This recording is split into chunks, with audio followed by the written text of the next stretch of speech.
Yes, it is. I don't know. What's going to happen with this is it'll be given to the Denver Public Library. Did we get a statement, by the way? Yes. Okay, that'll be given to the Denver Public Library. Get a hold of Dennis over there at the Resource Center.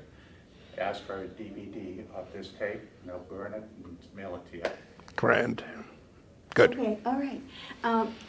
My name is Karen Overmark, and I'm a descendant of Norman Worley, and I'm the one doing your interview for you.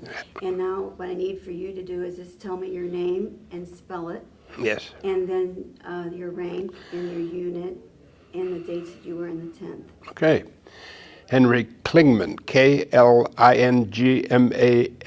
I was in headquarters, 1st Battalion of the 86th Infantry Regiment. And I attained the glorified rank of Private First Class. I was in, I was in the 10th Mountain. I entered the 10th Mountain after basic training, I believe in April of 1945, and I was with them until my discharge in January of 1946. Yes, I think that's right. I got into the 10th. I was attracted to the idea of being a skiing soldier, and there was a bit of publicity at that time that the sponsors of the 10th Light Division at that time were putting out. There was a movie circulating, a movie made by John Jay, and it was being taken around the Northeast shown to ski clubs by Deborah Bankhart. Deborah Bankhart was a ski teacher, very attractive lady from New Hampshire, I believe. And she, of course, was so appealing when she showed this movie of soldiers in the powder snow of Colorado vanquishing Germans by nonchalantly tossing hand grenades into their foxholes, and the poor dumb Germans never knew what hit them. And it was so ridiculously romantic that a young guy like myself, we fell for it. So the second thing was a picture that appeared in our local newspaper of a young chap named Holzer, I believe, John Holzer. He had been a member of our ski club, and the picture of him showed him stripped to the waist on skis in Colorado on Cooper Hill, and basking in the sunshine and in the snow of Colorado. Well, that was a romantic picture too, and that was sort of appealing to my young adventurous sense. And so I determined that was the way I wanted to go, and I got my 3 letters together from my ski teacher, the head of our ski club, and somebody else, I don't know, and sent them into New York, and of course was accepted. Now, the problem was that at the time I made my application for the 10th Light Division, they were not doing infantry basic training anymore at Camp Hale. So the acceptance came back and said, this is your acceptance letter, hang on to it, but you have to go to infantry basic training. And they sent me to Camp Walters, Texas, where I stayed for 4 months, learned infantry basic stuff, the close order drill and all the other junk. And then after that, as my stay in Camp Walters came to a close, I presented my letter of assignment to Camp Hale, and when the orders were cut for us to leave Camp Walters, my name was on the list to go to Fort Ord, California. And I thought, well, that's very funny. He must have, something has gone horribly wrong. And I tried to talk to people about it and so forth. When you're a little sausage in the army, and the big sausages don't talk to you. So I happened to be playing basketball with our master sergeant, who was a very nice guy. And we were shooting buckets. And I mentioned this to him. I said, gee, I signed up for the 10th Mountain Division. He said, Did you? He said, my brother's in that division. I don't remember the guy's name. My brother's in that division. He says, well, and are you going there too? And I said, apparently not. My orders have been cut for Fort Ord. And he said, let me see what I can do about this. So he apparently went down to training regiment headquarters and straightened the matter out. So my orders were recut, and I was finally assigned to go to Camp Hale, Colorado. So I thought, well, I'm on my way to do some real military skiing at last. Two things surprised me when I got through the haze above Pando and got down into the camp. Was number one, when I made inquiries about this fellow Holzer, I found that he had transferred out. He was no longer in the 10th Light Division. He had transferred out to some nondescript quartermaster outfit. I thought, well, gee, that's sort of not a nice thing. I was hoping to see him. He was in my ski club in Buffalo and so forth.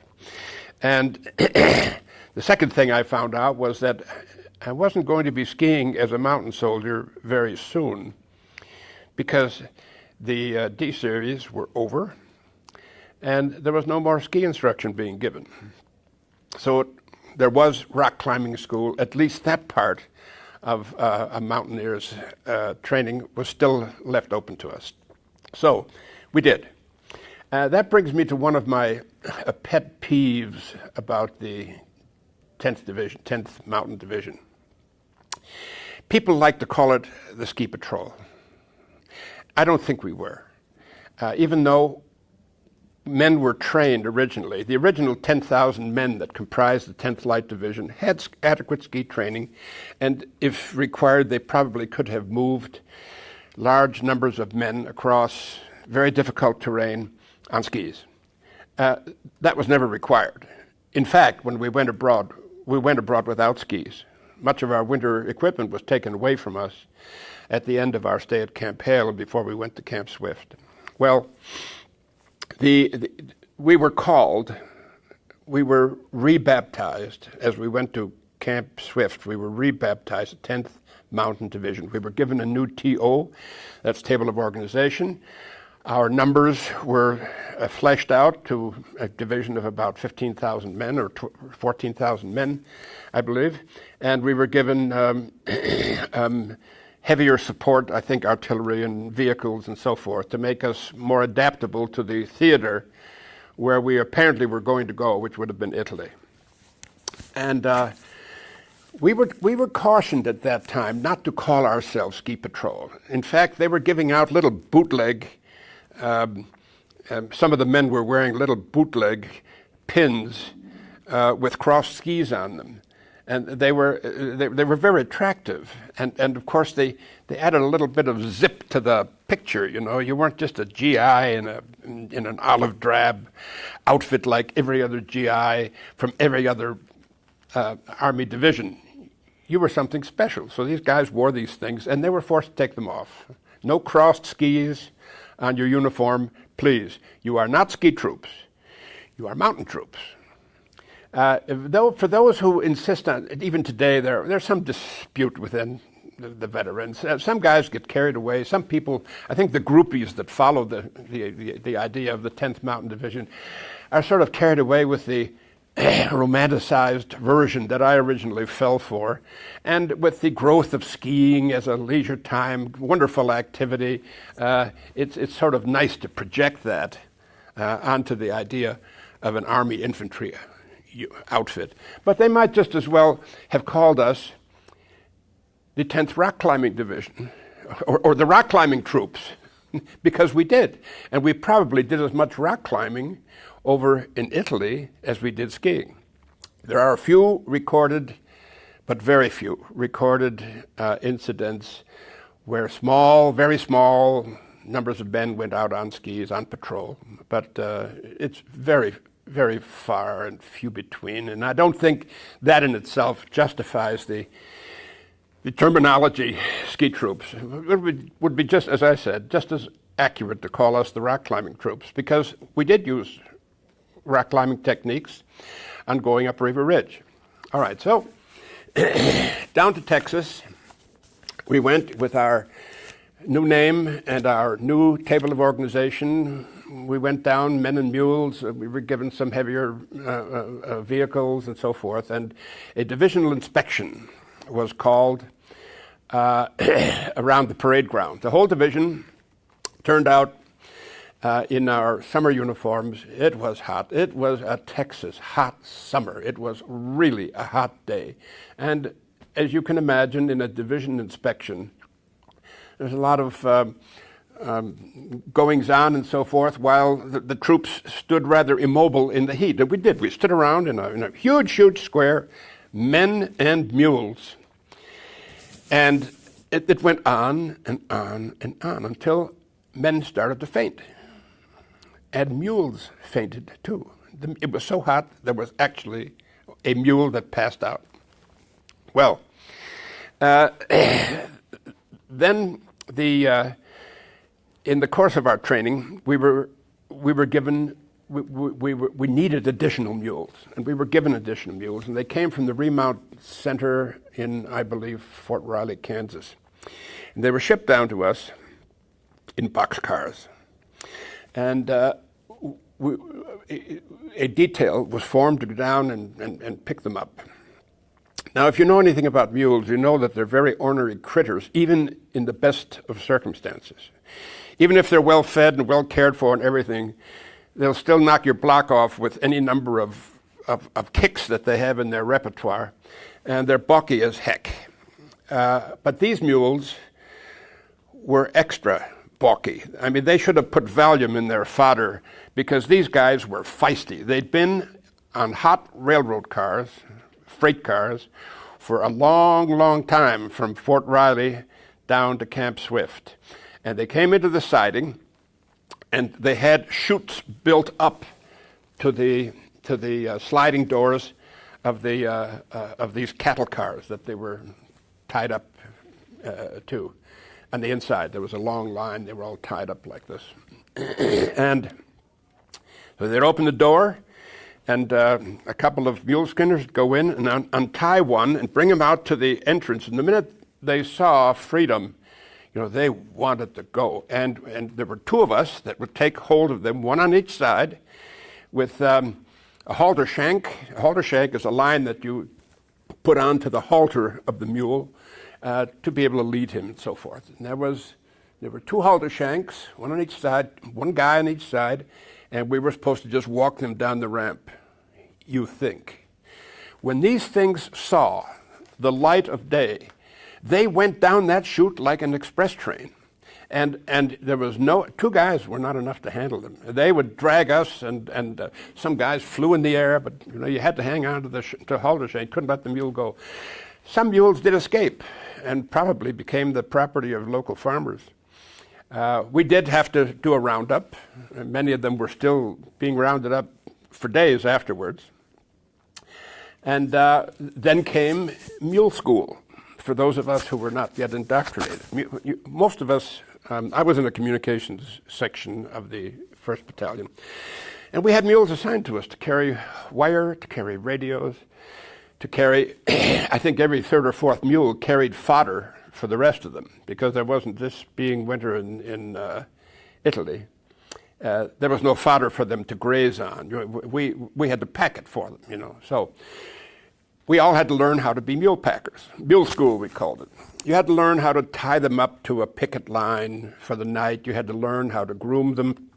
All these animals needed to have their hides groomed and freed of dandruff. You had to know how to pick their hooves clean of stones and other things that they'd picked up to keep their hooves from being infected. You had to know how to lead them, and you had to know all the different knots and all the different hitches. One that I remember is the squaw hitch, so that when the mule spooks, he won't lose his cargo. So this was all part of the technique of getting to move material on mules. And we went through this and got kicked a couple of times. And there was one mule. His number was 729. U.S. mule, 729. I called him Pistol. He was a light-bodied mule, and because the loads that we had to carry in our communications sections were not very great. He was a light-bodied mule, and he was assigned to us. But I found that you could also ride this mule. You know, he would take a saddle. He took kindly to a riding saddle. So I got a hold of a McClellan saddle from somebody and used to ride him on weekends and so forth. The rest of the time, we had him packed out, and we had practice marches leading the mules, and then they would fly an airplane over us to try to spook the mules, because that was part of their conditioning too, part of our conditioning too. Learning how to handle them when they spook and when they rear and so forth. And they had light aircraft that would come over and throw bags full of flour, and these bags full of flour would burst and with a dust-like explosion, and that was pretty tough for the mules to take. So that was part of the mule conditioning. I saw U.S. Mule Pistol number 729 once again when we picked up our mules in Italy. But unfortunately, he was not assigned to me. I was given a different mule. So that was the end of 729 as far as I was concerned. After our training in Camp Swift, we got on to the railroad trains. These were World War I troop transport trains. And the accommodations for the soldiers consisted of sort of compartments in which shared by 6 men.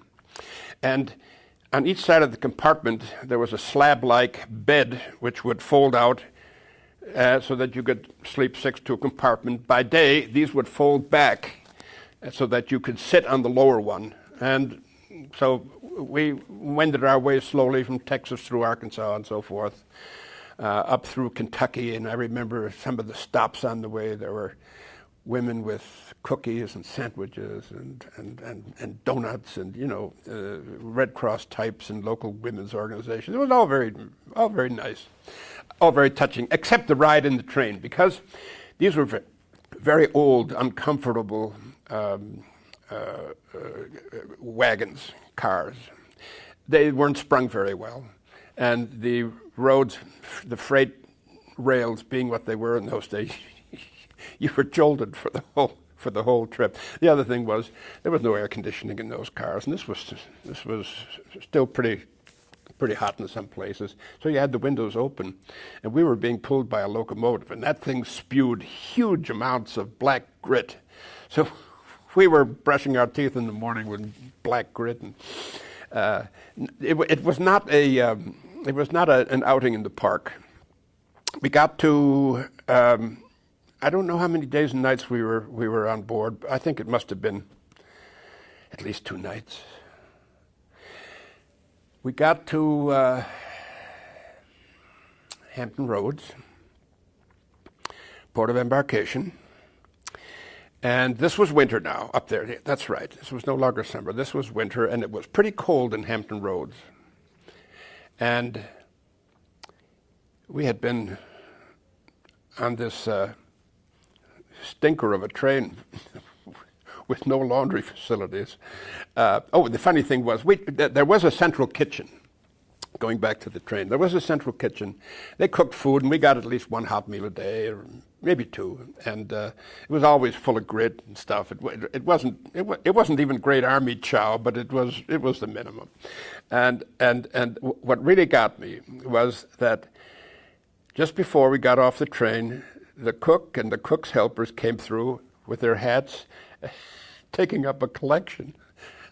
Here these guys were. They're in the same army that we are. They're doing the same kind of service. They want us to give them tips for the lousy chow that we got on board. Okay, so we get off the train, and we're all of us badly in need of a bath. I mean, if we had been in combat that day, the Germans could have smelled us. They wouldn't have needed radar. So they got us over to some showers, but unfortunately, and it was cold, unfortunately, there was no hot water.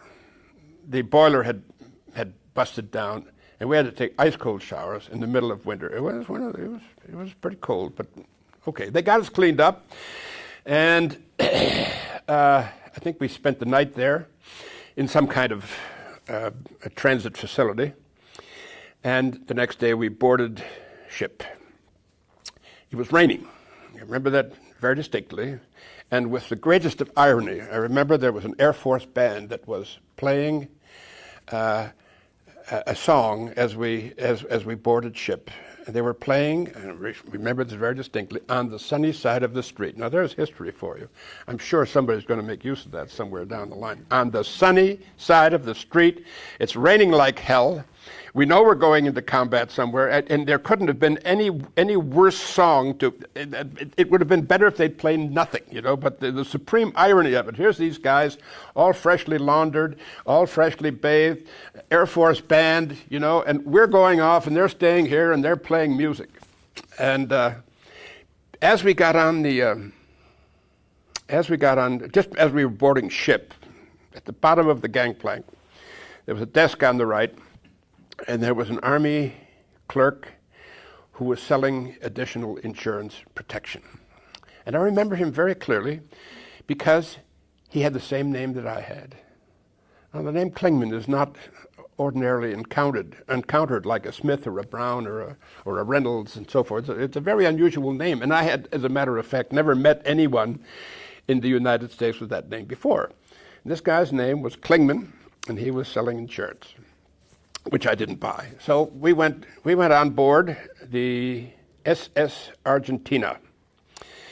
The SS Argentina, I think, was formerly in service as a luxury liner under the name of the Europa. But she was the Argentina when we boarded her. And I think it was the whole regiment got on board, 3,000 men or so. And they had the ship fixed up so that the holds, where normally there'd be cargo, were fixed up with stanchions on which they lashed canvas cots, not even cots, they were just pieces of canvas lashed on, and they went about 8 high. And down in this, you had to get down into it by ladders or steep staircase, and it was dark and smelly down there, and to get to your, once we were underway, to get to your bunk, if you happened to be the sixth or the sixth one up, it may have only been 6 high, but I tend to think it was higher than that. But if you were 6 high, the only way you could get up there is to wait till the ship slightly listed over to one side, and then because if the ship were listing back this way toward you, there was no way you could climb up this way. Well, we did sleep. There were only saltwater showers, and saltwater showers are notable for 2 things. You don't get a lather on your soap, and number 2, when you're finished, you don't feel clean. And after a while, you begin to itch. The salt, as it's drying on your body, makes you itch terribly. But you didn't smell. The staterooms up above deck, were reserved for female personnel and for the officers. Of course, that's why you want to be an officer, so that you get the stateroom. That's okay. Another noteworthy fact about our life on board is the fact that they only served 2 meals a day. And you got in line very early, got into the chow line very early. Took you hours to get around to where they put a couple of spoonfuls of slop into your mess kit. And by the time you finished eating, you got in line for the next meal. It took that long, and you were out on deck and smelling the sea air. It was the North Atlantic. It was winter, and it was rough. That's when the North Atlantic shows its worst.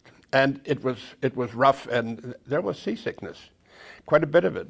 And it was very easy to get seasick. We were in convoy, and if you were up on deck, up on the front of your ship, and you'd see the ship in front of you undulating like this, turning left and right, and you yourself are turning left and right. The picture is one of an ever-shifting horizon, and it's very easy to get discombobulated, and that's when you get seasick, when you see this shifting horizon and you on it, you know. Well, anyhow, to avoid the chow lines, I volunteered for duty in the kitchen. The call came down, you know, we want some guys to work in the kitchen, clean pots and pans and do general work. So I thought, well, that's a good way to get fed regularly. And I did. For most of the trip, I worked in the kitchen. There were men down there. They were all in the Merchant Marine, all the crewmen. And they were getting good pay. They were getting pay for going through combat waters and so forth. And there were still supposedly some submarines around. And whenever they went into danger, these men were making big money. And so I'm down there helping them, washing their pots and pans and everything. And I'm making $50 a month. I think it was $50 a month. And these guys were making, you know, several $100s a month with all their extra hazardous pay and everything. I thought that was sort of a neat contrast.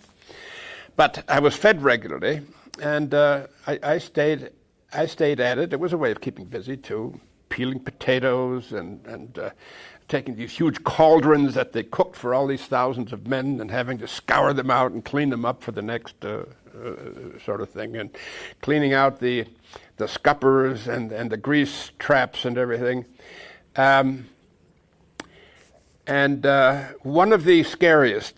One of the scariest things that happened was when we were, I think it was one morning early, we were still in our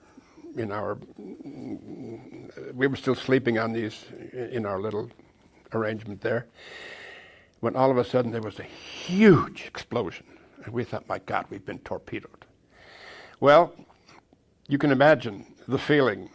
You're in a dark, cavernous hold with thousands of other guys and only a couple of little hatchways to get out. And if you're going to be torpedoed, it would not be a very easy way to get up on deck and to prepare for evacuating the ship. Fortunately, we were not torpedoed. The huge explosion was a practice firing of the deck gun, which they had on this ship. Each troop transport carried very minimal deck weaponry, one or two big guns, maybe. You know, I think they were there more for cosmetic reasons than for self-defense. But that's what happened. They had this cannon boomed, and we were right below the steel deck on which this gun was mounted. So therefore, the sound of the explosion reverberating made it sound much worse than it really was. Well, we still didn't quite know where we were going. There were all kinds of rumors. But as we continued to head south, it began to be clear that we were not going to Northern Europe. We were going probably into the Mediterranean. And then the question is, well, where are we going into the Mediterranean? A lot of speculation. Troops tend to pass scuttlebutt around, and none of it ever turns out to be true. But it was either going to be Marseille or somewhere in Italy. But as the trip progressed through into the Mediterranean, and we sort of passed the point of no return where we would have been required to branch off to Marseille, it was evident we were going to Italy. So we landed in Naples, I think the day before Christmas of 1944. And Naples was quite a sight because much of the harbor had been bombed. There were some sunken ships whose masts projected above the water. And we were taken off the ship and taken up to a little town above Naples. It's a suburb, very close to the port, called Bagnoli, Bagnoli.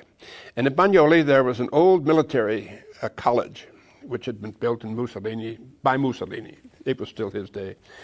And we were quartered there until we could be, until transport would be arranged for us to take us up north. Unfortunately, there was no heat, and there were no cots. All we had was our duffel bag and a blanket, and we had to sleep on the bare marble floor. It was ice cold. Now, when you see Naples, there are palms growing all over. But they had a very severe winter. It was cold. It was almost freezing. And we always thought sunny Italy, this is a place of balmy breezes and warm weather. Not on your life. We had to sleep on ice cold floors. And the only thing we could do to keep from totally freezing was to take all of our dirty laundry and everything else and spread it on the floor as kind of a buffer, kind of an insulation. From Bagnoli, we were taken down to a railhead, and we were put. Some members of the 10th went from Naples by ship up to Leghorn. We were not. We were put into old boxcars that were used to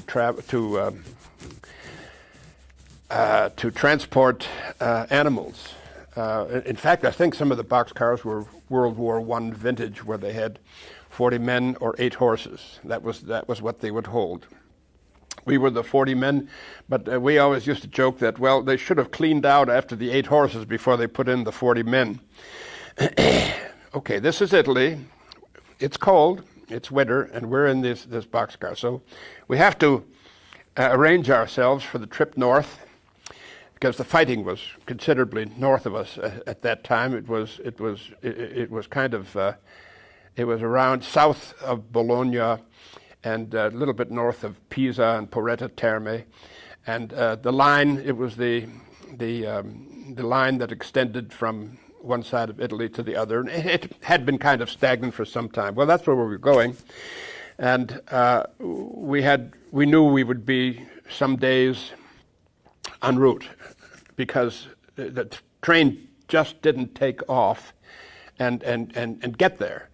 There were lots of starts and stops. There were some stops of several hours while they fixed the railroad line. There had been a lot of damage in Italy. We had bombed much of the infrastructure, much of the rail lines and so forth, while the Germans were down there. And so they were still fixing the whole rail system up. So it was stop and go and stop and go. And we were able to get some sleep by dividing the space in the boxcar up. We took all the barracks bags and we put them on the floor. And some guys slept on the barracks bags. And then we took shelter halves and we lashed them crosswise inside the boxcar as hammocks. So some men slept in the hammocks and some men slept below. There was always the inevitable hammock that broke during the course of the night. We had little thin ropes, our little cotton ropes that came with our shelter halves. And we used these to lash the hammocks up. But invariably, some guy didn't tie a knot correctly, or one of these things would break in the middle of the night, whoop, down below, and he'd hit about 3 or 4 guys, and there'd be a heck of a commotion. In retrospect, it seems funny. But, the mind tends to abstract, and after so many years, you can find it funny. But at the time, it wasn't funny. It was darn irritating, and tempers got rather ugly. Food. Well, it was all emergency rations. It was K rations out of cans, or C rations out of cans, or K rations, a small packet of something where they had some vile-tasting lemonade and a couple of candies, and there was usually a couple of cigarettes in there, and this stuff was, but my mind doesn't abstract on that one. The stuff was horrible. It was awful to eat, but that was it. So the train would stop, and some guys would get off and run, to go out and take a leak or what. And you were always in fear that they were going to start up and leave you behind. And but we finally made it up to, I think it was Porretta Terme. And there we heard our first enemy gunfire. We heard artillery from the mountains around us. You could see the flashes at night. And that's quite terrifying for a tenderfoot, for one who hasn't been in combat. We were bedded down in some billets in that town with some men from the 1st Armored Division, men who had come up the boot of Italy, men who had come from battles in North Africa, had come up through the boot of Italy, and were now up to where we are. Men who who were in a division that had suffered many, many casualties. In fact, we were told that there was no longer any of the original people in the 1st Armored Division. They were all people who had replaced others. Well, they weren't fazed by this. All this gunfire was far enough away. They'd heard it all before, and I was amazed at how placid they were at the whole thing. It didn't seem to bother them. It kind of bothered us. Well, we were there for 1 or 2 nights, I think, and then we were taken by truck with lights out over some moonlit, icy roads through the Apennines, and I was told to get off in Lizzano with 2 of my friends. We got off in the town of Lizzano in Belvedere, Lizzano. And we were billeted in the house of a man who had been an engineer. His name was Giovanni, I don't remember his last name. He was a dottore ingegnere, which is a doctorate of engineering. And he had built aerial tramways. He had a lovely house, and we were quartered on the bottom floor of the house. I think 3 or 4 of us were put in there. And he and his family were in the 2 stories above. And we were told that Lizzano, and it was right on the front line, and we were told not to go out at night and to be very careful to use the password and countersign before opening the door to anyone. It was a big oak door. Because they said it would be possible for German patrols to come through. So we're all green and everything, and every time, somebody knocked, we'd go out, who's there? And we'd stand there shaking, holding a submachine gun or something. So to keep warm, we had in the room, we were all in one room, we had a tile oven, one of these typical tile ovens. They're large boxes with ceramic tiles on the outside. They're very efficient in using and convecting heat. It takes a very small amount of wood to get them going. They'll burn all night, and they keep the room reasonably snug. They still use them in Europe today, all over Europe, especially in the mountains. And one night, shortly after arrival, we were trying to get that thing started. All we had was wet firewood brought in from outside somewhere. There was snow out there and everything. So to try to get the fire going, we put a little gasoline onto the wood, and I put the gasoline on, and I still had the door of the fire door of the stove open when there was a knock on the door. So we knock on the door. Who could that be at this time of night? Get the gun, and cock the gun, take it off safe, get ready to challenge him, and with the password, and get the countersign and so forth. Well, it was somebody giving us a message, but it took a little while to straighten out. And of course, all this time, the fumes from the gasoline are accumulating in the closed space of this stove. So when I went back and tossed the match in, there was a whoomp, there was a tremendous explosion, and it blew logs and junk out all over the living room of this man's house. He was very concerned, and naturally I would be too. We had to clean that up. So we had one, this was shortly before the activity on Riva Ridge, and we had one noteworthy escapade. We were a wire team, and I think we were placed there to police any wire that had been severed. Okay, they can tell you at the switchboard if a wire is severed, because when you wind the magneto that transmits the signal, you get no resistance from the other end, and so it just winds with very little resistance. Okay, so we were told, you've got to go out middle of the night. The line is out. The line to our switchboard over in Viticatico is out. Well, there was snow on the ground. It's the middle of winter. We had no skis. They were, as I learned later, in some warehouse in America, and we had no snowshoes, but we had to go out in waist-deep snow. And these lines had apparently, they were under the surface of the snow, so we had to wade through waist-deep snow and grope for the wires. Now, the way you find out where the break is, there are 2 switchboards on each end of a line, okay? Or at least a telephone on this end and a switchboard on this end.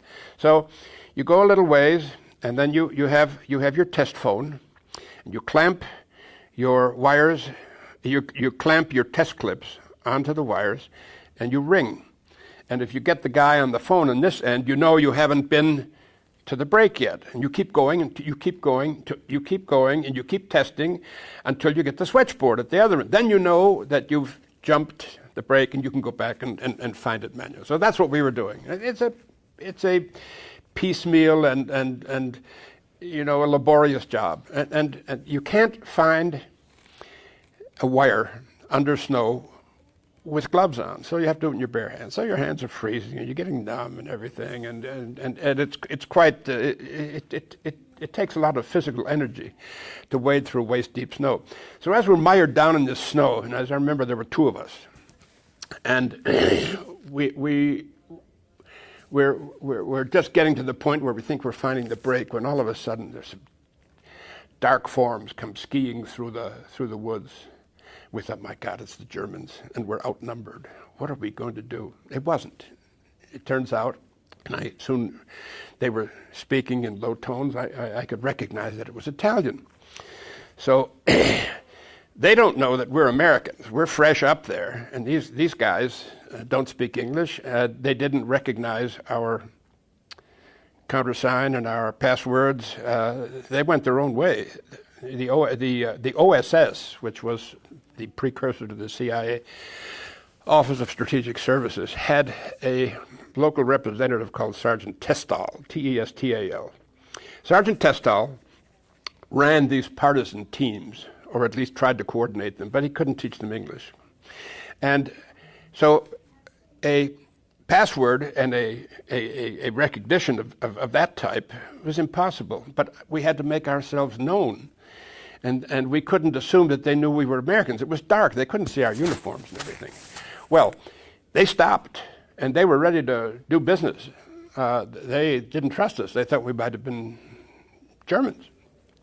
And this was all in the blink of a couple of seconds, blink of an eyelash almost. And as they showed that they were ready to take some action, I stood up and I tried to get the guy's attention, and he said something in Italian, and there I made the biggest mistake of my life. I spoke to him in German. It's the only foreign language I knew. I didn't know Italian. And then the most fortunate thing in my life happened.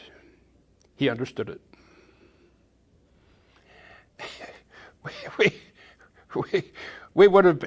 We would have been accidental casualties if that hadn't been the case. But we had to make ourselves known.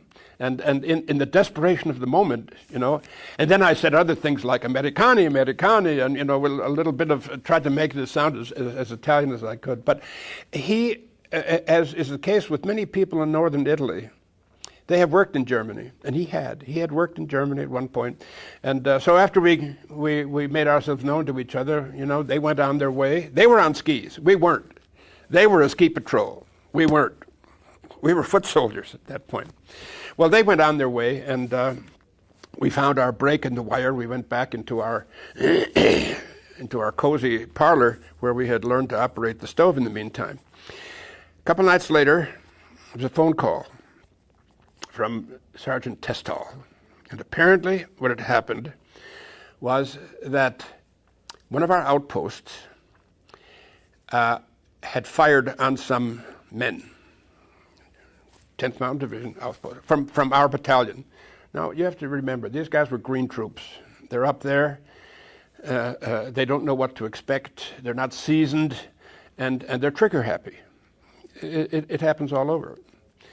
And sure enough, some Italian partisans tried to cross the lines right near this outpost. And they were challenged. They didn't give the password. But here's the difference. Our men fired and killed a few of them. And the telephone call from Sergeant Testall was to see if we could get any details, because apparently the survivors or these men's families, most of these partisans were right from the town or the area around Lizzano. They knew the area very well. They knew, they were effective ski patrols because they knew all the back alleys, they knew where the Germans were, and they had the advantage of local knowledge. Well, there was some grieving in the town of Lizzano that night. A day or two after that, we were taken by truck to an outpost, the last manned outpost between ourselves and River Ridge. And that outpost was called Rattlesnake. And at Rattlesnake, there was a dump of material that was piling up, material for the assault on River Ridge. There was all kinds. There was ammunition, there were wires, there was just all kinds of stuff, all kinds of army material. And our job at this point was to lug the stuff over to the base of River Ridge. And I don't remember how many trips we took, and I don't remember whether it was 1 or 2 nights, but it was really tough going. We had extremely heavy loads. It was very fatiguing. We were not walking on roads. We were walking overland in very rocky terrain, loose rocks and loose gravel and so forth. And we got to a little town at the base of River Ridge and stored the stuff out of sight. The idea being we had to be out of sight of any observation from up above, because we didn't know whether German patrols came down into the valley at that place. This was no man's land, okay? But more German no man's land than ours, because they were up on the ridge. And so after carrying the stuff in, we were put into mud cellars in these little farmhouses. I think they were shepherds' houses. There were sheep down there, and we slept.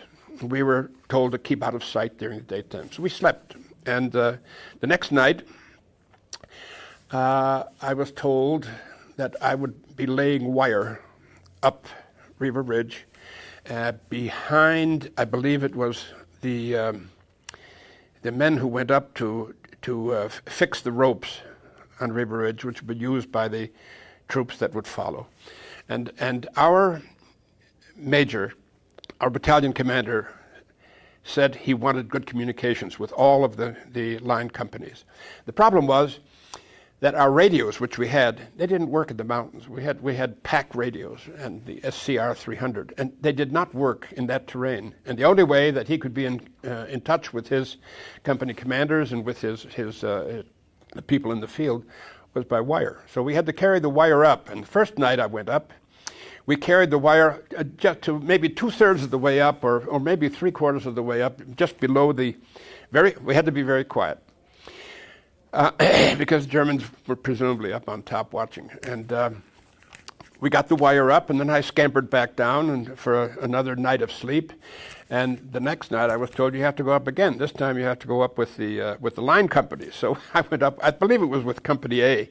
And I went up with them, and the reason they sent me, I was a lineman, a field lineman, was that in case any of the line went out, being stepped on by humans or by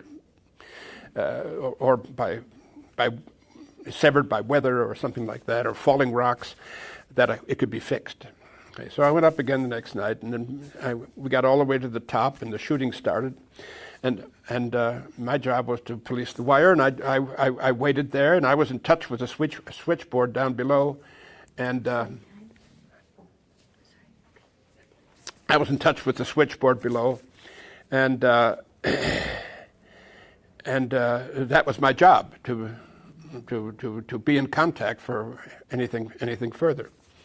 And then finally I was allowed to go because apparently communications were in order, and so I scampered back down.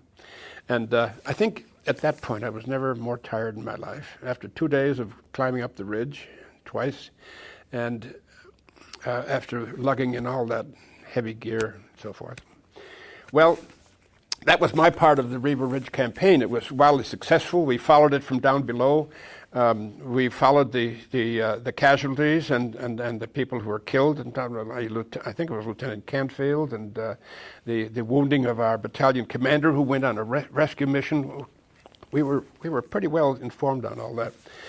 Well, when Riva Ridge finished, then the main assault began on Mount Belvedere, and we were pulled away from Riva Ridge, having secured it, and we went around Mount Belvedere up, and the next thing I remember was Mount della Terraccia.